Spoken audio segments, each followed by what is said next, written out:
السلام علیکم ورحمۃ اللہ وبرکاتہ حامدا و مصلیا اما بعد۔ عقائد اہل سنت والجماعت کے سلسلہ دروس کے 19ویں درس کے اندر شامل ہیں، اور آج کا ہمارا جو سبق ہے وہ ہے حضرات صحابہ کرام رضوان اللہ علیہم اجمعین۔ ہم صحابہ کرام رضوان اللہ علیہم اجمعین کے تعلق سے آج کے درس میں دو موضوع کو ایک ساتھ کور کرنے کی کوشش کریں گے۔ ایک عظمت صحابہ کرام کی عظمت، رفعت، مقام و مرتبہ اور دین کے اندر ان کی اہمیت، اور اسی طریقے سے آج جو ایک خاص موضوع پر گفتگو کی جائے گی وہ ہے مشاجرات صحابہ۔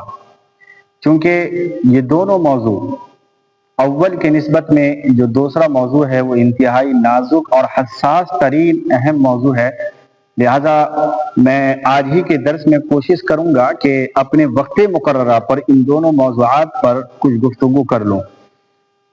اب جانتے ہی ہیں کہ دو موضوع ایک ساتھ کور کرنا ہے، اگر اس کے لیے 2-4 منٹ آگے پیچھے ہو جائے تو اس کے لیے معذرت چاہوں گا، البتہ فائدہ ضرور انشاءاللہ ہوگا۔ صحابہ کرام کے تعلق سے اہل سنت والجماعت کے جو عقائد ہیں وہ بالکل واضح ہیں، بغیر کسی مبہم کے، بغیر کسی تعدیل کے۔ ہم صحابہ کرام کی جماعت کو خوش نصیب، وہ ایسی خوش نصیب جماعت قرار دیتے ہیں جس کو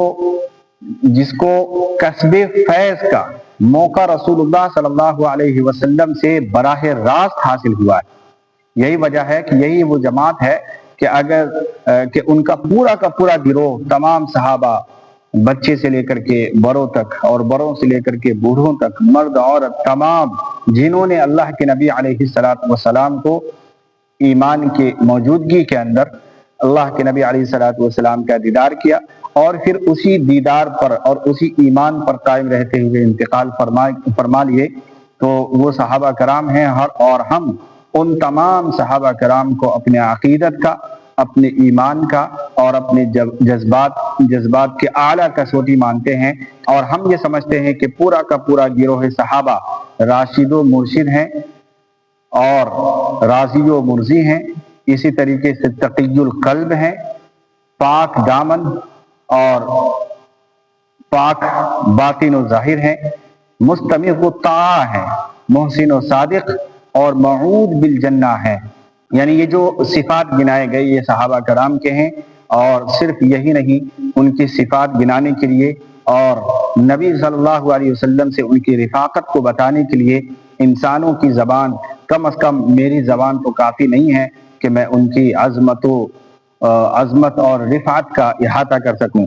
البتہ یہ ہے کہ علماء دیوبند اور اہل سنت والجماعت کے نزدیک جو صحابہ کا مقام ہے اور اسی طریقے سے مشاجرات صحابہ میں جو طرز ہے، میں اس کو واضح کرنے کی کوشش کروں گا۔ چند حوالے جات اور پھر اس کے بعد آج کے درس میں انشاءاللہ کچھ نقطے میری طرف سے بھی ہوں گے، اور وہ ایسے نقطے ہوں گے کہ وہ انشاءاللہ بہت کام آئے گا۔ تو جیسے کہ میں نے ذکر کیا کہ عقیدہ علماء دیوبند کا ہے کہ عظمت و جلال کے معیار سے صحابہ کرام میں ہم لوگ تفریق نہیں کرتے، یعنی یہ نہیں کہتے کہ یہ صحابی اعلیٰ مقام پر ہے اور یہ صحابی بالکل، یعنی صحابیت کے زمرے سے نکال دینا یہ اہل سنت والجماعت کے نزدیک مناسب نہیں ہے، بلکہ ہر گروہ صحابہ کے اندر جو بھی فرد ہے ہم اس کو صحابیت کے ساتھ متصف کرتے ہیں، اور جو صحابیت کے ساتھ متصف ہو جائے وہ موعود بالجنہ ہوتا ہے، وہ اس کا ظاہر بھی پاک ہوتا ہے اور اس کا باطن بھی پاک ہوتا ہے، اور وہ زبان نبوت صلی اللہ علیہ وسلم سے وہ جنتی ہیں، عادل ہیں، مہدی ہیں، اور ایسے تمام صحابہ کے بارے میں ہمارا دل کشادہ ہے۔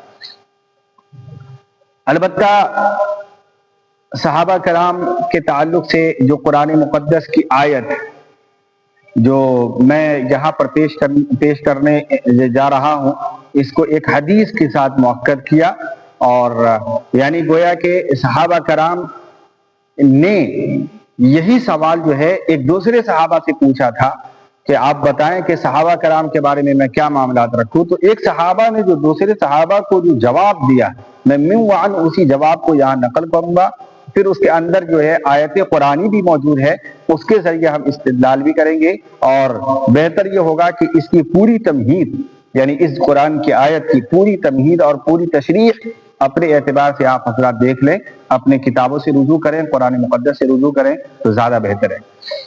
حدیث کے الفاظ ہیں عن ابی صخر حمید بن زیاد قال قلت لمحمد بن كعب القرظي اخبر عن اصحاب رسول الله صلى الله عليه وسلم وانما اريد الفتن فقال ان الله قد غفر لجميع اصحاب رسول الله صلى الله عليه وسلم واوجب لهم الجنة في كتابه محسنهم ومسيئهم قلت له وفي موضع اوجب لهم الجنة في كتابه قال ألا تقرأ والسابقون الأولون إلى آخره الآية أوجب لجميع أصحاب النبي صلى الله عليه وسلم الجنة والرضوان۔ حضرت ابو صخرہ حمید بن زیاد سے مروی ہے کہ انہوں نے کہا کہ میں محمد بن کعب القرظی کے پاس گیا اور درخواست کیا کہ آپ مجھے نبی کے صحابہ کے بارے میں ان کے حال اور احوال سے مطلع کیجیے، یعنی میرے پوچھنے کا مقصد صحابہ کرام کے درمیان جو جنگیں ہوئی ہے، جو فتنے جو اٹھے تھے ان کے زمانے میں، اس تعلق سے پوچھنا تھا۔ خلاصہ کلام یہ ہے کہ میں یہ سوال کرنا چاہ رہا تھا حضرت محمد بن کعب القرظی سے کہ مجھے صحابہ کرام کی جماعت کے درمیان کوئی تفریق ہے یا آپ کا ان بارے میں کیا معاملات ہیں، آپ مجھے مطلع فرمائیں۔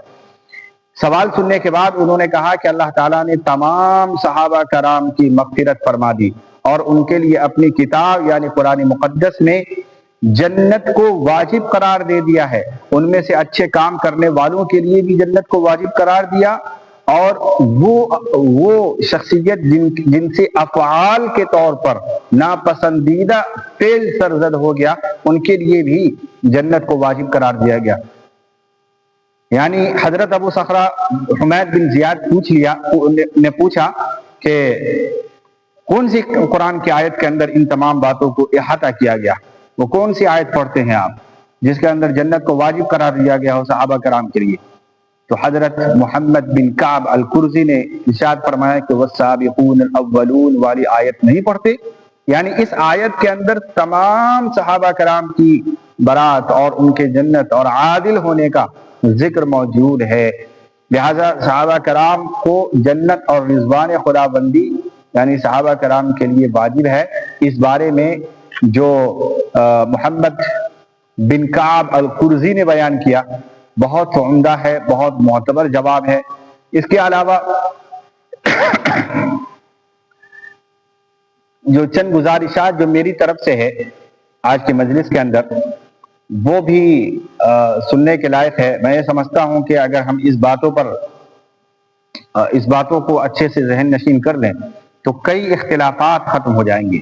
آج جو دنیا کے اندر مسلمان گروہوں میں تقسیم ہیں اور فرقوں میں تقسیم ہیں، جماعتوں میں تقسیم ہیں، اس کی بڑی وجہ اور کہیں نہ کہیں بہت بڑی وجہ جو ہے صحابہ کرام کو عادل نہ ماننے کی وجہ سے ہو رہا ہے۔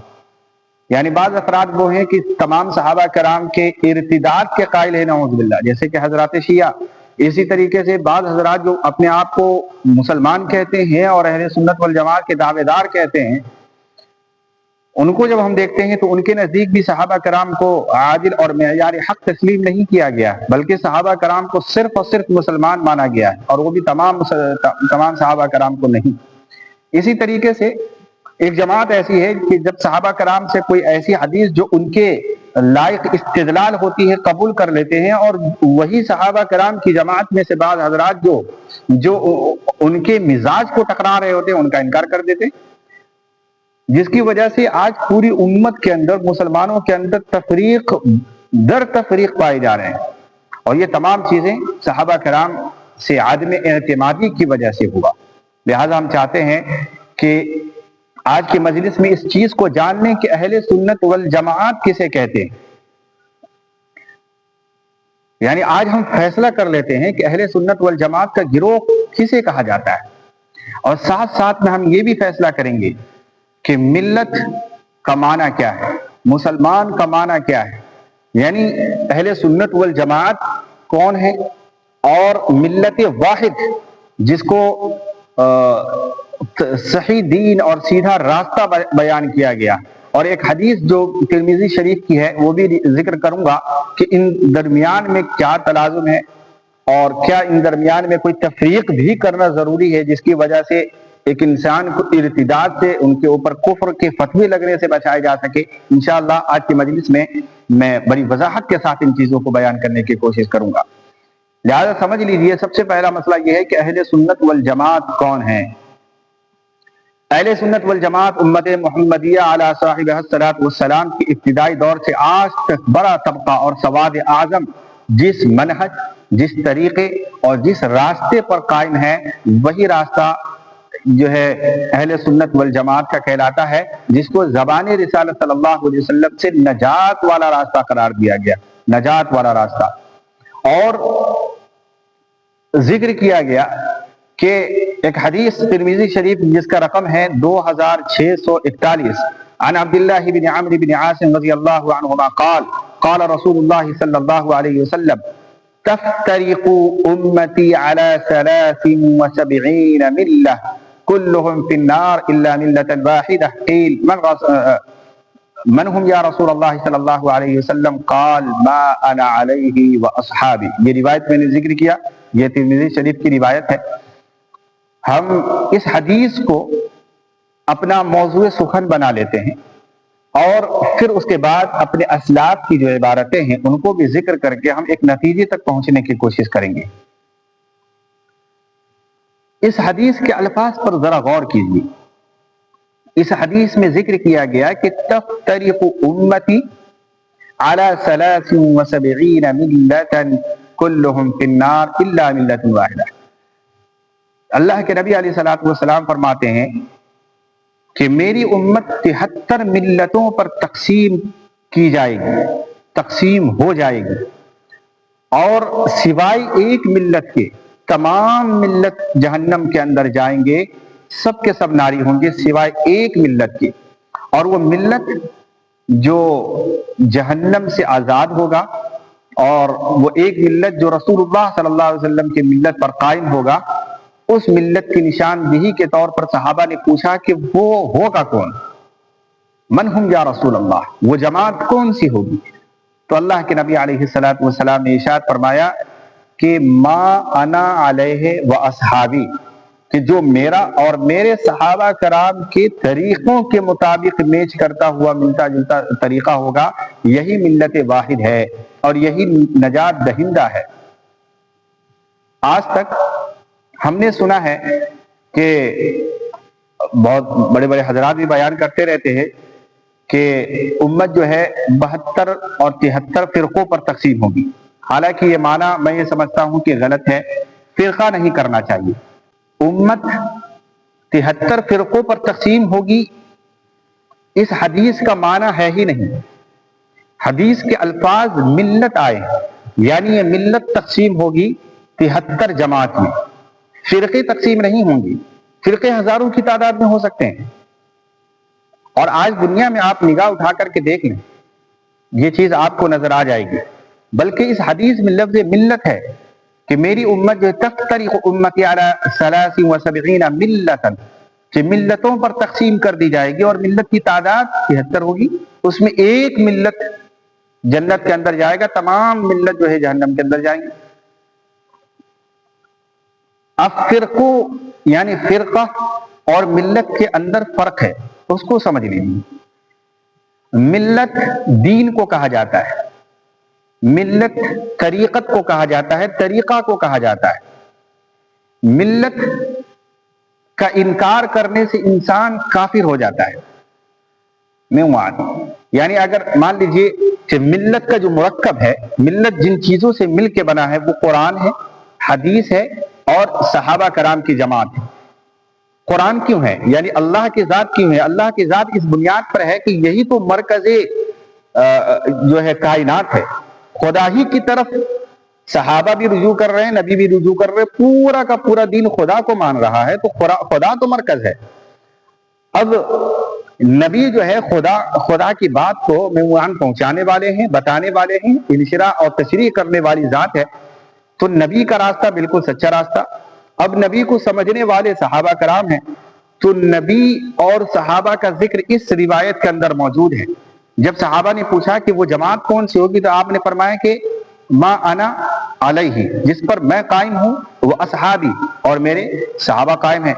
تو انا سے مراد نبی ہے، اور اصحاب سے مراد نبی کو ماننے والے، ان کے صحابہ جو براہ راست نبی کو دیکھ کر کے ایمان حاصل کیے۔ تو صحابہ اور نبی کا جو راستہ ہے یہی ملت ہے۔ اب یہ دو چیز ہو گئی، اور خدا کا قرآن، یہ تین چیزوں کے مجموعے کو ملت کہا جاتا ہے۔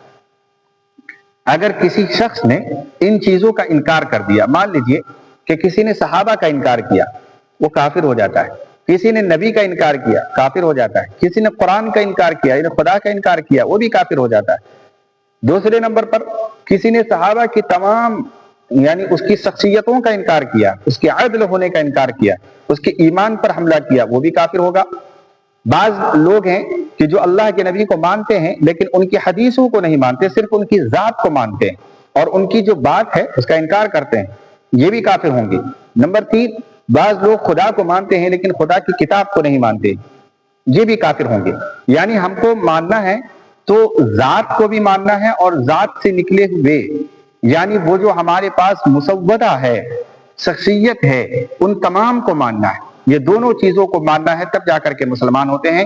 اور مسلمان ہونے کے لیے، یعنی ملت کے اندر جو شمولیت ہے، ملت تین چیزوں کے مجموعے کا نام ہے، جیسے میں نے ذکر کر دیا۔ نمبر 1، اللہ کی ذات اور اللہ کی بات۔ نمبر 2، نبی کی ذات اور نبی کی بات۔ نمبر 3، صحابہ کی ذات اور صحابہ کی بات۔ تو یہ جو تین چیزیں ہیں، ان تینوں کے مجموعے کو ملت کہا جاتا ہے۔ اس حدیث میں اسی بات کی طرف اشارہ ہے کہ وہ جو 73 جماعتیں بنیں گی، یہ ملت تقسیم ہوگا، ملت، یہ فرقے تقسیم نہیں ہوں گے۔ اور جو ملت تقسیم ہوتا ہے اس کو فرقہ نہیں کہہ سکتے۔ کیوں؟ فرقے جو بنتے ہیں، یہ کوئی ضروری نہیں ہے کہ ملت کی تقسیم کی وجہ سے فرقے بھی تقسیم ہوں۔ یعنی یہ کوئی ضروری نہیں ہے کہ صحابہ کا انکار کرے، یا نبی کا انکار کرے، یا نبی کی بات یا صحابہ کی بات کا انکار کرے، تب جا کر کے فرقے بنتے ہیں۔ بلکہ فرقے بننے کے ایک ذرائع اور بھی ہیں، اور وہ ہے مسائل میں اختلاف۔ یعنی مسائل کے اندر جو اختلاف ہوتا ہے، تو اس اختلاف کی وجہ سے بھی فرقے وجود میں آتے ہیں۔ یہ ایسا نہیں کہ اس کا انکار کر دیا جائے، بلکہ بدیہی چیز ہے۔ تو فرقے کو معرض وجود کے اندر آنا اس بات کی علامت نہیں ہے کہ اس نے ملت کا انکار کیا ہے، بلکہ فرقے جنت میں جائیں گے۔ اصل میں فرقہ، یہ ہم نے اس کو اتنا زیادہ معیوب سمجھا کہ معیوب سے معیوب تر ہوتا چلا گیا، اور جو بھی اس طرز پر آتا ہے ہم اس کو ایمان سے خارج کر دیتے ہیں۔ حالانکہ وسیع نظری کا مظاہرہ کرنا چاہیے۔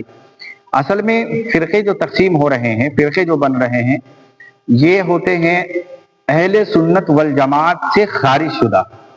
تو اہل سنت والجماعت سے جو خارج ہو جائے، تو یہ کوئی ضروری نہیں ہے کہ وہ ملت سے بھی خارج ہو جائے گا۔ اہل سنت والجماعت سے خارج ہونے والے کو جہنمی کہنا اور اس کے اوپر کفر کا فتویٰ لگانا بالکل بیجا اور بے بنیاد ہے، نہیں لگایا جا سکتا ہے۔ ہاں، جو ملت سے نکل جائے اس کے اوپر کفر کا فتویٰ لگے گا۔ تو معلوم چلا کہ ملت سے نکلنا دین سے نکلنا ہے، اور فرقوں کی جو تقسیم ہے یہ اہل سنت والجماعت سے عدول کی وجہ سے ہو رہا ہے، ان سے علیحدگی کی وجہ سے ہو رہا ہے۔ مثال لے لیجئے، بر صغیر کے اندر، ہند و پاک کے اندر 3 جماعتیں، بلکہ 4-5 جماعتیں بڑی مشہور ہے۔ ایک تو یہ ہے کہ حضرات دیوبند جو اہل سنت والجماعت کے زمرے میں داخل ہے، بلکہ یہی صحیح جماعت ہے۔ دوسرے نمبر پر بریلوی حضرات ہے، تیسرے نمبر پر اہل حدیث حضرات ہے، چوتھے نمبر پر جماعت اسلامی ہیں، اور بھی متعدد لوگ ہیں۔ تو ہم انہیں کافر نہیں کہتے، بلکہ ہاں بدعتی، ایک کو بدعتی کہتے ہیں۔ کیوں بدعتی کہتے ہیں؟ کہ یہ اہل سنت والجماعت سے خارج ہے، یہ ملت سے خارج نہیں ہے، یہ ہماری ملت کا حصہ ہے، یہ ہمارے دین کا حصہ ہے، یہ مسلمان ہیں۔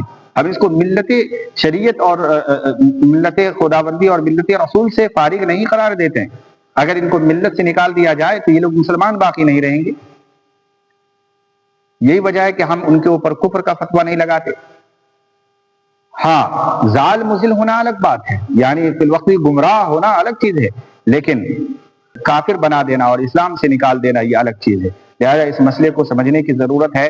اس حدیث میں 73 فرقوں کی بات نہیں ہے، 73 ملت کی بات ہے. اب ہم کیسے معلوم کریں کہ یہ 73 جو ملت قرار دیا گیا کتنے ملت ہو چکے ہیں، اب تک کتنے فارغ ہو چکے ہیں اسلام سے، اس کے بارے میں بھی آسانی کے ساتھ معلوم کیا جا سکتا ہے. جیسے میں نے ذکر کیا کہ ملت کا جو مجموعہ ہے وہ 3 چیزیں ہیں: قرآن، حدیث اور اجماع صحابہ. ہم دیکھتے ہیں کہ اس دنیا میں جو شیعہ حضرات ہیں وہ تمام صحابہ کو بالاتفاق مرتد قرار دیتے ہیں، نعوذ باللہ. ان کا ایمان نہیں ہے صحابہ کرام پر.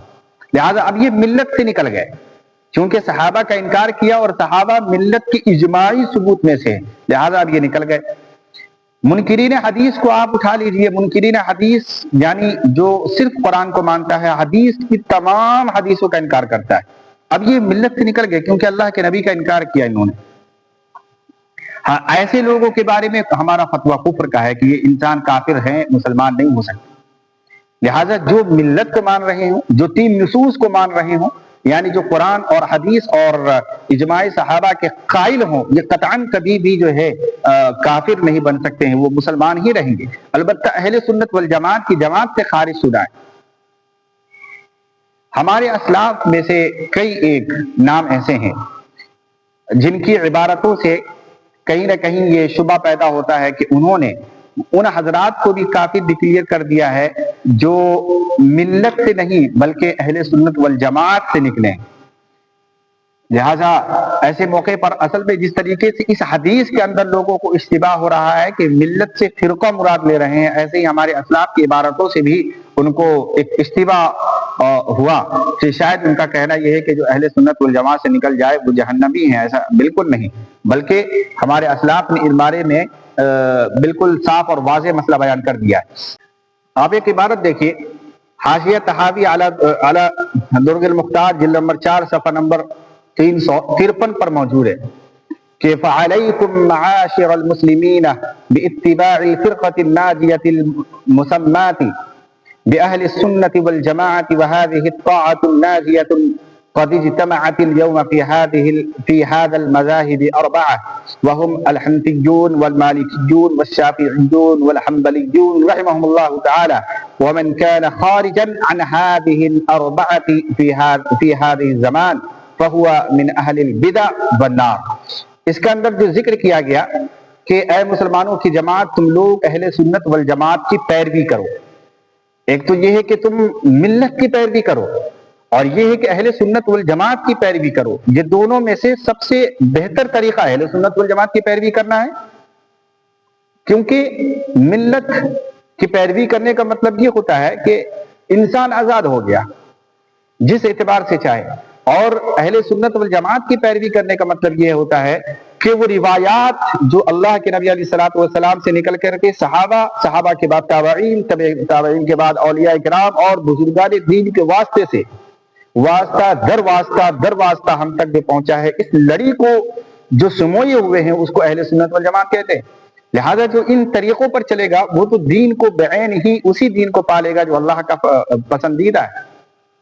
لہذا اس روایت یعنی اس حوالے کے اندر یہی پیش کیا جا رہا ہے کہ تم جو ہے اہل سنت والجماعت کی جماعت کو لازم پکڑو. اس کا یہ مطلب نہیں ہوتا ہے کہ تم اس کو لازم نہیں پکڑو گے تو کافر ہو جاؤ گے، نہیں بالکل نہیں، کیونکہ آگے لکھا ہوا ہے کہ کیونکہ حدیث شریف میں اسی جماعت کے لیے نجات کی بشارت ہے. ظاہر بات ہے نجات ہے، بالکل ہے، اور یہ نجات یافتہ جماعت اس وقت 4 مذاہب میں مجتمع ہیں. نمبر 1 حنفی، مالکی، شافعی، حنبلی.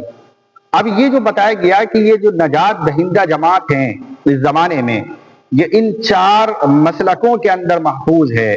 وجہ اس لیے کہ ان کے پاس جو روایات ہے، ان کے بعد جو تواتر کی سند ہے، ان کے بعد جو اللہ کے نبی سے نکلے ہوئے دین کی پوری ترتیب ان تک پہنچی ہے، یہ محفوظ ہے اور باقی کے پاس محفوظ نہیں.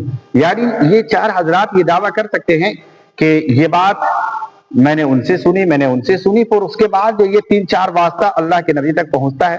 کیونکہ ظاہر بات ہے کہ امام اعظم ابو حنیفہ یہ صحابہ تو نہیں بلکہ تابعی ہے، لہٰذا انہوں نے جو چیزیں جمع کی ہے، شریعت کی وضاحت کی ہے اور فقہ کو مدون کیا ہے، یہ 3-4 واسطوں سے بالکل پورا دین ہمارا محفوظ ہو جاتا ہے اللہ کے نبی علیہ الصلوۃ والسلام پر۔ تو ہماری روایات محفوظ ہے، اسی طریقے سے فقہ حنبلی، شافعی اور مالکی، ان تمام کی روایات محفوظ ہے، لہذا جن کی روایات محفوظ ہو ان کو تو اس بات کا اعلان کرنا بجا طور پر صحیح ہے کہ اس جماعت کو لازم پکڑو، لیکن جن کی روایات محفوظ نہیں ہیں وہ یہ کیسے کہہ سکتا ہے کہ میری جماعت کو لازم پکڑو گے تو جنت میں جاؤ گے؟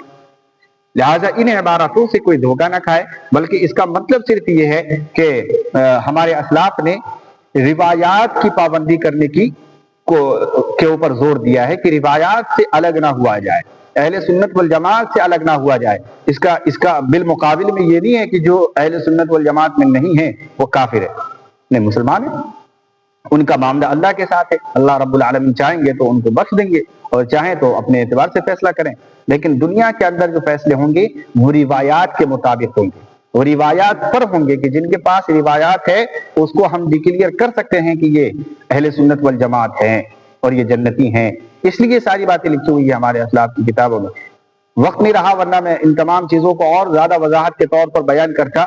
مثلاً آج کے زمانے میں یعنی قریب زمانے میں حکیم الامت مرشد ملت حضرت اقدس تھانوی علیہ الرحمہ نے جو 100 درس کا سلسلہ شروع کیا تھا، جیسے کہ میں ابھی 30 دروس کا سلسلہ شروع کیا ہوں، ایسے ہی حضرت نے 100 درس ریکارڈ کیے تھے کتابوں میں۔ تو ان کے درس نمبر 95 پر جو درس ہے اس کے اندر یہ بات موجود ہے کہ الدرس الخامس والتسعون فی مذاہب المنتحلۃ الاسلام فی زماننا، یہ ٹائٹل ہے، اور آگے لکھا ہے کہ اہل الحق منہم اہل السنت والجماعت المنحصرون باجماع ومن يعد بهم في الحنفية والشافعية والمالكية والحنبلية وأهل الهواء منهم غير المقلدين الذين يدعون اتباع الحديث وأن لهم ذلك۔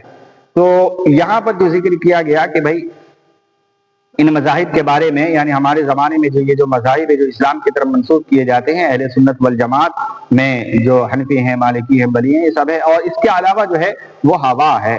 ہوا کا مطلب خواہش نفسانی کی اتباع کرنے والے، اور میں نے ذکر کر دیا کیوں، وجہ اس کی ہے کہ ان کے پاس روایت محفوظ نہیں ہے، ہمارے پاس روایت محفوظ ہے، لہٰذا ہم ہوا نہیں ہیں، ہم اہل سنت والجماعت سے طرفدار ہیں۔ اس سے ان خلاصوں سے کیا چیزیں معلوم چلی؟ ان خلاصوں سے معلوم چلا کہ صحابہ کرام کی جماعت معیار حق ہے، جس طریقے سے نبی علیہ الصلوۃ والسلام کی ذات معیار ہے ویسے ہی صحابہ کی ذات معیار ہے، لہٰذا کوئی نبی کا انکار کرتا ہے کافر ہو جائے گا، صحابہ بشمول تمام صحابہ کا انکار کرتا ہے یا اس کی جماعت کے عدول کا انکار کرتا ہے، عادل ہونے کا انکار کرتا ہے، وہ بھی کافر ہوگا۔ لہٰذا ہمارے شریعت کے اندر اہل سنت والجماعت میں صحابہ کا مقام جو ہے وہ ایسا ہے کہ اگر تمام صحابہ جمع ہو جائے تو مثل نبوت قرار پا جاتے ہیں، لہٰذا ہم سے کم از کم یہ تو نہیں ہوگا کہ صحابہ کرام کی جماعت کو نیچا دکھانے کی کوشش کی جائے، جیسے کہ آج کل چل رہا ہے۔ مودودی فرقے کے اندر آپ دیکھ لیں تو صحابہ کرام کی جماعت، آدھی جماعت کو مانا جاتا ہے، آدھی جماعت کو نہیں مانا جاتا ہے، جن سے ان کو فائدے پہنچتے ہیں ان کو لے لیا جاتا ہے، جن سے فائدے نہیں پہنچتے ان کو استدلال نہیں ہوتا وہ چھوڑ دیتے ہیں۔ تو یہ چیزیں ہیں۔ اب یہ ہے، اب مسئلہ آتا ہے کہ مشاجرات صحابہ، چونکہ اسی کے اندر اتنا لمبا وقت چلا گیا، البتہ میں مشاجرات صحابہ کو مختصر کروں گا، اور اس سلسلے میں ہمارا جو بنیادی عقیدہ ہے وہ سمجھ لیں کہ اس مقدس گروہ میں زہد و تقوی، کامل فراست، بصیرت مکمل ہونے کی وجہ سے معاصی کے جذبات اس کے اندر مضمحل تھے، اور عادات و عباد کے وداعی مشتعل ایمان و ایقان ان کے قلوب میں اتنا زیادہ مزین تھا، اتنا زیادہ رچا بسا تھا کہ کفر اور فسق سے ان کے قلوب میں نفرت تھی، ان کو مبغوض تھا یہ چیزیں، مطلب یہ ہے کہ ایمان کے قریب تھے اور کفر سے دور تھے۔ اب یہ ہے کہ ان میں صحابہ کرام میں بعض خطائیں ایسی ہوئی ہیں جو واقعات جس کو غلطی کہا جا سکتا ہے، جس کو گناہ کہا جا سکتا ہے، لیکن صحابہ کرام کے ساتھ اللہ کی مدد بھی شامل حال رہی کہ ان تمام کو ان کے زندگی ہی کے اندر اللہ رب العالمین نے معاف فرما دیا۔ اور ان کی بخشش فرما دی، ان کے گناہوں کو مٹا دیا. اور جب وہ اس دنیا سے پردہ فرما رہے تھے تو تمام صحابہ ایک ایک کر کے سب کے سب جو ہے گناہ سے پاک ہو کر کے گئے ہیں، کوئی غلطی نہیں. البتہ اجتماعی طور پر جو ان سے خطا ہوئی، یعنی جس میں تمام صحابہ کی ایک بڑی بڑی جماعت تھی متفق، ایک گروہ ادھر ایک گروہ ادھر، ایسی جماعت میں دونوں حق پر تھے.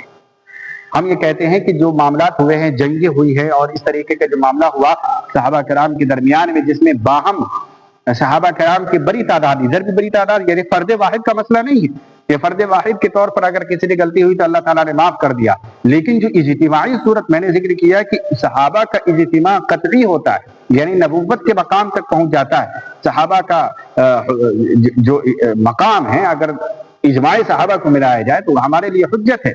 تو اب یہاں پر کیا کریں گے کہ صحابہ کی ایک بڑی تعداد یہاں بھی ہے، ایک بڑی تعداد یہاں بھی، ایک ان کو حق سمجھ رہی ہے، ایک اپنے آپ کو حق سمجھ رہی ہے.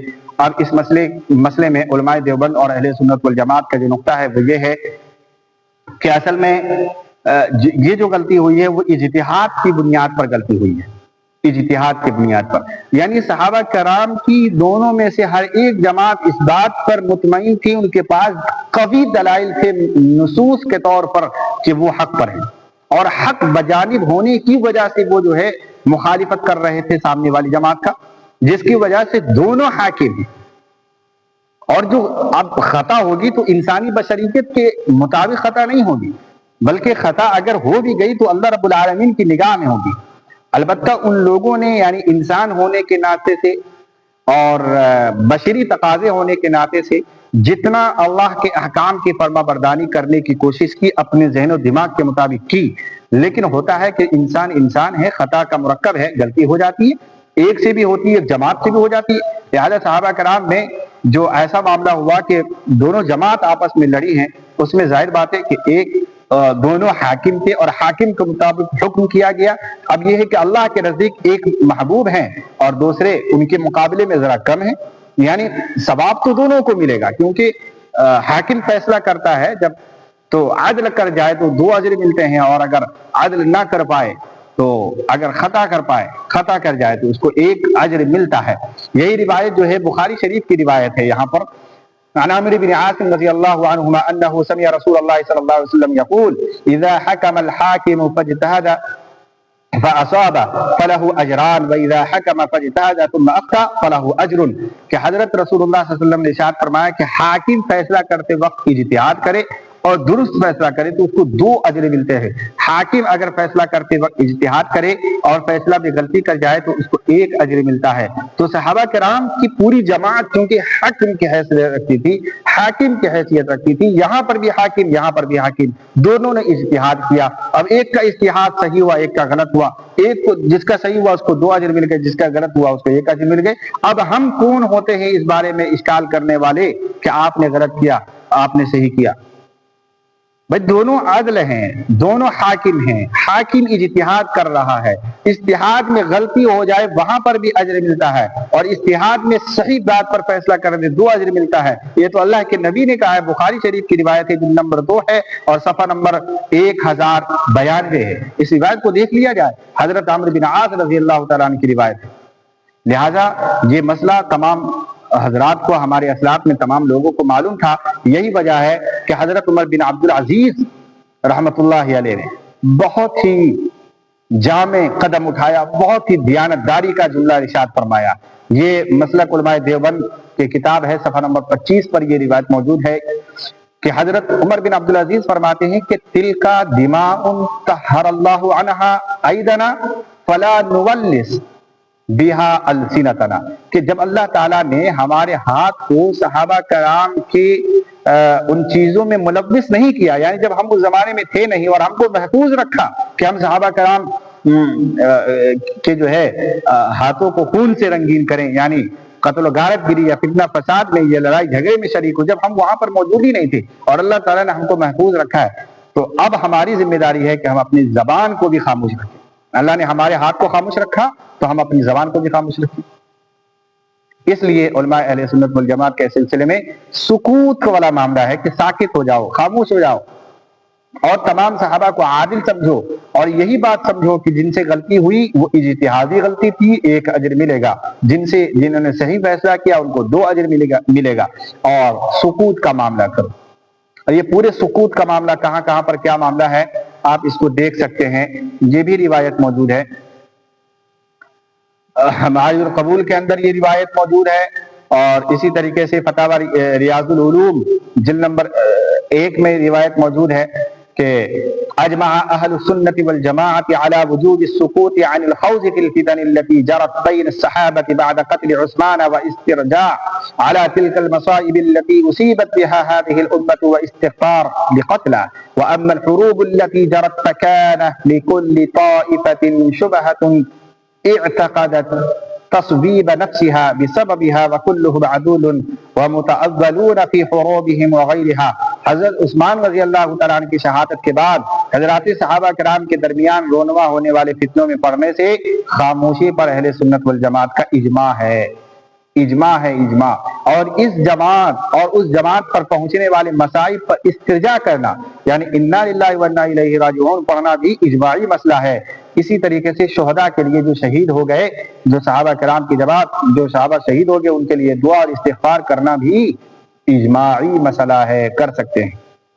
تو یہ میں نے ذکر کیا کہ صحابہ کرام کے درمیان جو معاملات ہوئے اجتماعی طور پر وہ غلطی نہیں بلکہ وہ اجتہادی خطا ہے۔ اسی طریقے سے صحابہ کرام کی جماعت کے عادل ہونے پر اللہ کے نبی علیہ السلام نے ذکر فرمایا، سنن ترمذی کی روایت ہے، صفحہ نمبر 558 ہے، حدیث کے الفاظ ہے کہ قال نبی صلی اللہ علیہ وسلم اللہ فی اصحابی لا تتخذوهم غرضا من بعدی فمن احبهم فبحبی احبهم ومن ابغضهم فببغضی ابغضهم، کہ صحابہ نبی علیہ السلام نے فرمایا کہ میرے صحابہ کے سلسلے میں اللہ سے ڈرو اور میرے بعد ان کو نشانہ مت بناؤ، چنانچہ جو ان سے محبت کرتا ہے وہ میری محبت کی وجہ سے ان سے محبت کرتا ہے، جو ان سے بغض رکھتا ہے وہ میری دشمنی کی وجہ سے وہ ان سے بغض رکھتا ہے۔ لہذا صحابہ کرام کے بارے میں ہم کو بہتر سے بہتر عقیدہ رکھنے اور ان کو جو ہے عادل سمجھنے کی ضرورت ہے۔